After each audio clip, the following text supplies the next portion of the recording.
Ito mga ka-GM, meron tayong gagawin. Ano lang to, PMS service. Isang ano to, Hyundai Kona. Yan, 2024 model.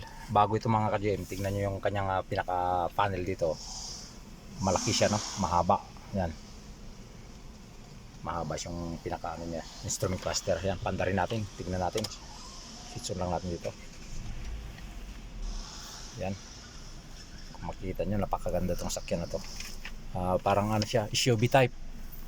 Ayan.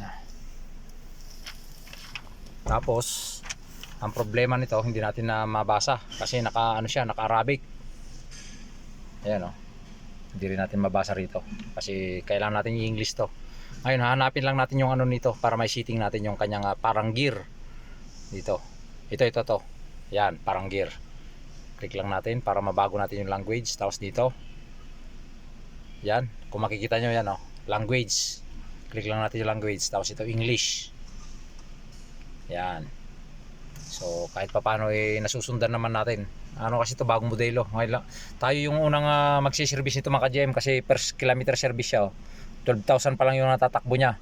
So bali 10,000 ito. 10,000 kilometer yung per service niya, no? So ayan po. So English na siya. Yan. Makikita natin English na siya. Okay na siya.